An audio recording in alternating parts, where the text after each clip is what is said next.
कान्हा के जन्मोत्सव की तैयारी पूरे देश भर में है और अगर ब्रजमंडल की बात की जाए तो यहाँ के कहने ही क्या, यहाँ तो घर घर में कान्हा के आने का इंतजार हो रहा है।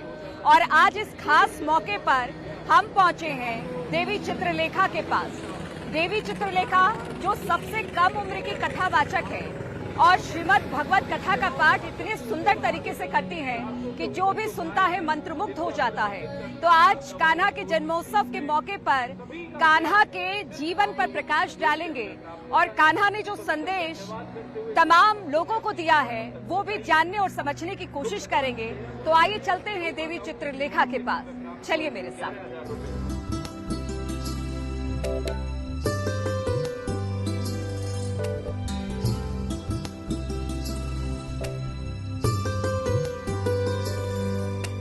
बहुत बहुत स्वागत है चित्रलेखा जी हमारे साथ जुड़ने के लिए और हमारे चैनल के लिए बातचीत करने के लिए, समय निकालने के लिए।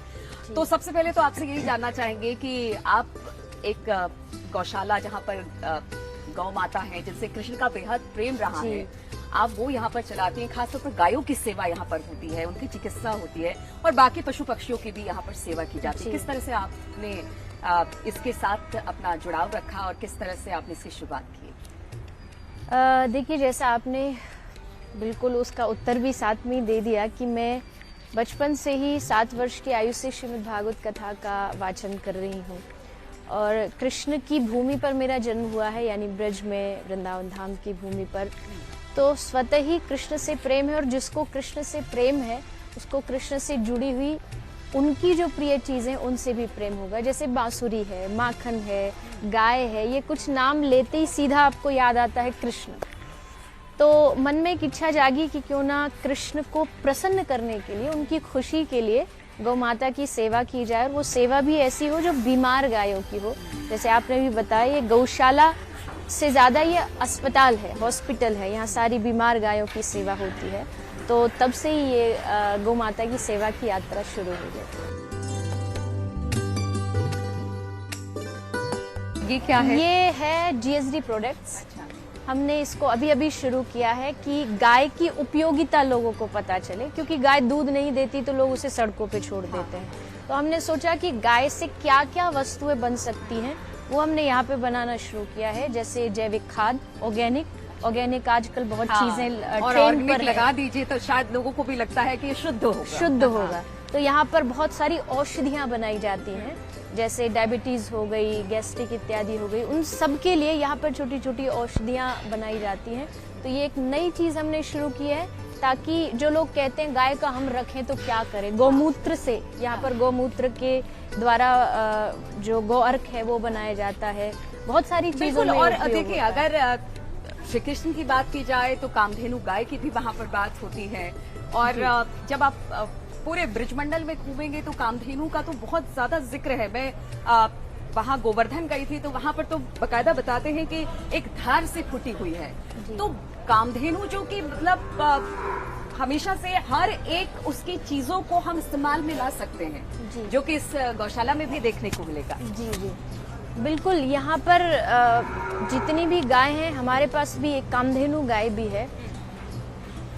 लेकिन जो अभी आप दृश्य देखेंगे वो देख करके मुझे लगता है हर मानवता, जो मानव है उसको ये प्रश्न अपने आप से पूछना चाहिए कि क्या मानव होकर के हम अपना कर्तव्य निभा रहे हैं या नहीं। अभी हम खड़े हैं गौ सेवा धाम के ICU वार्ड में। ये ICU है तो मतलब यहाँ सारी जितनी भी गाय हैं सीरियस गाय हैं। अभी बारिश का मौसम चल रहा है तो बारिश के मौसम में थोड़ी बीमारियां गायों की बढ़ जाती है। जैसे अभी एक वायरस आया था जिससे बहुत गाय को प्राण देने पड़े, जिसके कारण आप देख सकते हो यहाँ बहुत ज़्यादा जो हमारे वार्ड में है गौ माता बहुत ज़्यादा तादाद में है। ये सारी बीमार है। जैसे इन गाय को आप देखेंगे तो इनके एक सींग में कैंसर है, यानी एक सींग इनका निकाल दिया गया है। और भी यहाँ जितनी भी गाय हैं ये कोई भी खड़ी नहीं हो सकती है लगभग, मतलब बहुत क्रिटिकल कंडीशन है। जो भी आप गाय देखेंगे सब एकदम ये लेटी हैं, इनके नीचे तकिया लगाया गया है, इनको सुबह शाम चेंज किया जाता है, डॉक्टर्स हैं इनकी ड्रेसिंग करते हैं। डेली का उनका एक, जैसे इनके कान पे टैग लगा हुआ है तो डॉक्टर को पता है कि कौन सी बीमारी है और इससे कौन सी बीमारी से क्या ठीक हो सकता है। तो ये दिखाने का मेरा मकसद सिर्फ इतना ही है जन्माष्टमी है, कृष्ण का दिन है, तो क्यों ना हम सब ये प्रण लें आज के दिन कि हम जो कृष्ण की प्यारी गाय है उनकी रक्षा के लिए आगे बढ़ेंगे। हमें जो भी भगवान ने सामर्थ्य दिया, जैसे मुझे भगवान ने वाणी का एक छोटा सा गुण दिया है, तो मैंने उस वाणी को गौ माता की सेवा में समर्पित कर दिया कि मैं इससे लोगों से प्रार्थना करूंगी, निवेदन करूंगी कि आप सब गाय की सेवा करिए। कोई ऐसा एक वाक्य जो श्री कृष्ण से जुड़ा हुआ आप हमें सुनाना चाहें, जिसे एक कृष्ण के चरित्र का चित्रण हो, कोई ऐसा वाक्य? मेरे ख्याल से हम गौ माता के बीच में खड़े तो उनसे ही जुड़ी एक चीज सुनते हैं। हाँ। कृष्ण के घर में 9 लाख गैया थी। हाँ। सब जानते इस बात को, पर बड़ी बात ये थी कि 9 लाख गैया में से कौन सी गैया का क्या नाम है, कौन सी गैया अभी गर्भवती है, कब उसका प्रसव होगा, ये सारी बातें कृष्ण को पता होती थी। एक बार श्री कृष्ण और बलराम जी यमुना जी के घाट पर गए। वहाँ एक छोटा सा बछड़ा था जो यमुना की तरफ जाने से डर रहा था कि कहीं मैं डूब ना जाऊं, अथाह जल है, यमुना बह रही है, लेकिन वो प्यासा भी था। तो कृष्ण को लगा कि इसको जल कैसे पिलाऊं, सब तो पी लेंगे, इसका क्या होगा। तो श्री कृष्ण गए, उन्होंने अपना पीला जो पीताम्बर है उसको ले जाके यमुना में डाला, उसको भिगोया और उसको लेकर के आए, और जहाँ वो बछड़ा सोया था अपने बड़े भाई बलराम जी को बुलाया और कहा कि आप इस मैंने जो जल में डाल के मैं लाया हूँ उसको निचोड़ो। तो बलराम जी ने निचोड़ा और श्री कृष्ण ने ऐसे अंजलि हाथ से बनाई और अंजलि बना के उस बछड़े के मुख में जल पिलाया। बिल्कुल, कृष्ण से अधिक लाड़ करने वाला मुझे नहीं लगता पृथ्वी पर कोई दूसरा होगा। कृष्ण ने जिससे भी प्यार किया, जिससे भी पूर्ण किया, इसलिए कृष्ण को पूर्णावतार कहा गया है। कृष्ण हर वस्तु में पूर्ण है, तो उसी पूर्णावतार का ये उदाहरण है कि जब प्रेम करना हो किसी से तो अंग्रेजी में कहते हैं अनकंडीशनल लव, तो वो जो अनकंडीशनल लव है, मुझे लगता है कृष्ण उसका साक्षात उदाहरण है। चित्रलेखा जी, चूंकि बाल गोपाल, लड्डू गोपाल, कान्हा की बात हो रही है, उनके उत्सव की तैयारी चारों तरफ है, आपके आश्रम में भी मैंने देखा कि तैयारी है। कुछ कृष्ण के बाल स्वरूप के बारे में जरा बताइए हमारे दर्शकों को। कृष्ण नाम जो है ना, ये नाम इसलिए पड़ा है, कृष्ण का संस्कृत में अर्थ होता कर्ष्यति इति कृष्णः। जैसे एक चुंबक होती है, मैग्नेट, आपको अपनी तरफ आकर्षित करती है, खींचती है लोहे को, ठीक उसी तरह कृष्ण ने जो अवतार लिया वो इसीलिए लिया ताकि मैं लोगों के मन को आकर्षित कर सकूं, मैं लोगों के मन को अपना बना सकूं। क्योंकि और जो देवता होते हैं उनको मन देना पड़ता है, पर कृष्ण को देना नहीं पड़ता, वो छीन लेता है, खींच लेता है। कहते हैं कि उनके मोहक मुस्कान, उनका चेहरा, उनका जो पूरा वर्णन है ना, वो कहते हैं कि अपनी ओर आकर्षित करने वाला है। यहाँ तक कि आप उनके चेहरे को भी निहारे तो आप उसी में खो जाएंगे। जी, भगवान श्री कृष्ण के जो स्वरूप का वर्णन शास्त्रों में किया है ना, मुझे लगता है अगर कोई उसे पढ़ ले तो फिर उसके दुनिया का सारा स्वरूप सौंदर्य फीका लगने लगेगा। जिनके नेत्र इतने सुंदर हैं, अधरम मधुरम, नयनम मधुरम, हसीतम मधुर, हंसना मधुर, बोलना मधुर, उनका एक एक शब्द मधुर है, और वो कृष्ण ने बनाया ही इसीलिए है। कृष्ण चाहते तो उनके लिए और भी अवतार हुए हैं, नरसिंह अवतार, वामन अवतार, पर कृष्ण अवतार विशेष उन्होंने इसलिए लिया कि लोगों को मैं अपना जैसा लगूं। जैसे बच्चे अगर कृष्ण कथा सुनेंगे तो बच्चों को लगे अरे ये तो मेरी जैसी नटखट लीलाएं कर रहा है। अगर उसको कोई गृहस्थी सुनेगा तो उसे लगेगा कृष्ण तो मेरा जैसा है। कोई सन्यासी सुनेगा उसे लगेगा कृष्ण तो इतना बड़ा उपदेशक है, ज्ञानी है, वैरागी है। तो ये जो है ये कृष्ण का पूर्ण अवतार है। और जब श्री कृष्ण का बाल काल में जन्म हुआ, प्रागट्य हुआ गोकुल में, तो उस गोकुल की जो अद्भुत छटा थी वो हम आज भी देखते हैं, लेकिन वो तो सिर्फ एक उसका अंश मात्र है। सोचिए जब कृष्ण साक्षात धरती पर आए होंगे और नंद यशोदा गोपियां जब लाल जी के दर्शन करने उस महल में, नंद महल में गई होंगी, तो उनकी दशा ऐसी थी, सुखदेव जी ने भागवत में वर्णन किया, ना उनको एक पलक भी वो झपकती थी तो एक पलक झपकना उनको युग के बराबर लगता था कि इतनी देर हम कृष्ण दर्शन से पलक झपकेंगे तो वंचित रह जाएंगे। इसलिए आंखें खोल के रखो और वह निहारते रहो, उनको देखते रहो, और ऐसा निहारो कि आंखों के द्वारा वो आपके हृदय में प्रवेश हो जाए। और वो आज भी होना चाहिए। आज भी हम जैसे बड़े बड़े मंदिर जाते हैं, बिहारी जी जाते हैं, तो हम जानते हैं भीड़ बहुत है, संभव नहीं कि हम उनके सामने घंटों भर खड़े रहें। तो हम कर क्या सकते हैं, 5 मिनट बस खड़े होइए, ऊपर से नीचे तक उनको पूरा निहार लीजिए, उनके नेत्र, उनके चरण, उनका श्रृंगार, और फिर पीछे कहीं कोने में मंदिर में जाके बैठ जाओ जहाँ से आपको कोई उठाए भी नहीं। आराम से बैठ के आंख बंद करो, घंटे भर उस स्वरूप का दर्शन करो। क्योंकि बात यहाँ पर राधा की भी होती है, गोपियों की भी होती है, और राधा गोपियों जिस तरह से हमने जिक्र भी किया कि जो प्रेम था कृष्ण का, वैसा प्रेम शायद ही किसी का हो, जिससे भी करते थे बिल्कुल अनकंडीशनल, जो आप आज के समय में कह सकते हैं कि होता था।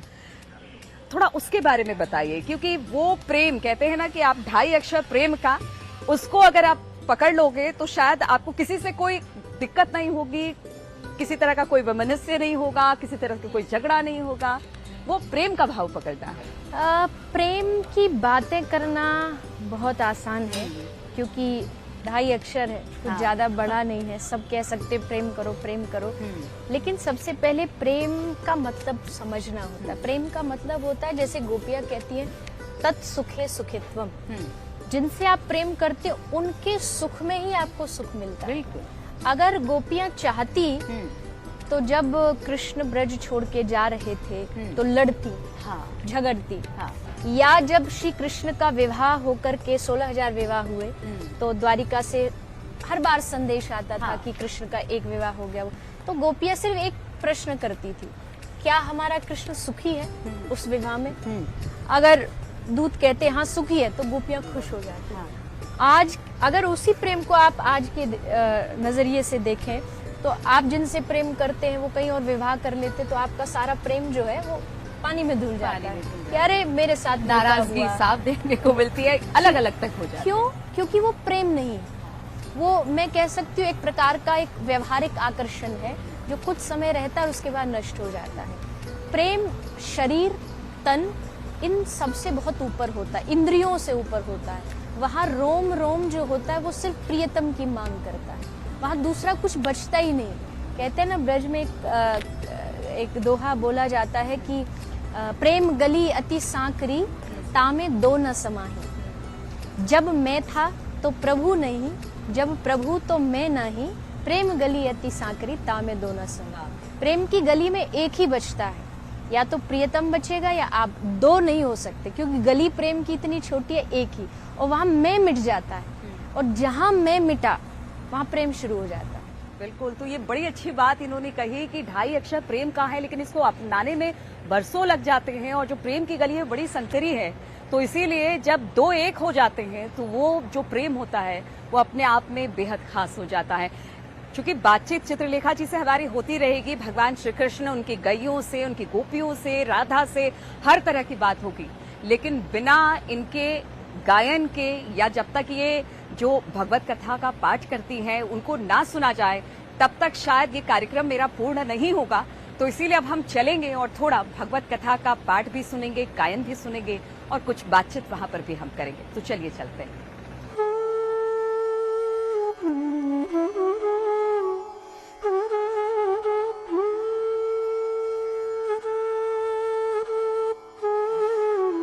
आधी सी रात में उजाला हो गया, आधी सी रात में उजाला हो गया, हो आधी सी रात में उजाला हो गया, आधी सी रात में उजाला हो गया, हाँ हाँ वैकुंठ वाला ब्रज बाला हो गया,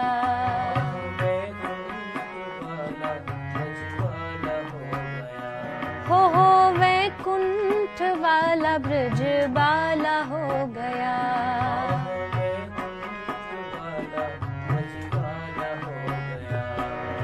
सुन के पुकार हरि रह नहीं पाए,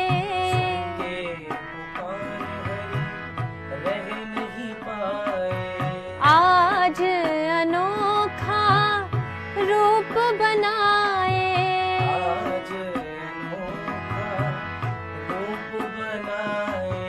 गोकुल में आके ब्रह्म ग्वाला हो गया, गोकुल में हाँ हाँ वैकुंठ वाला ब्रज बाला हो गया।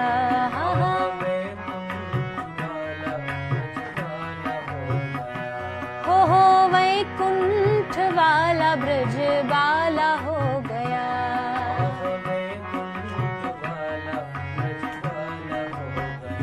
हो वैकुंठ वाला ब्रज बाला हो गया।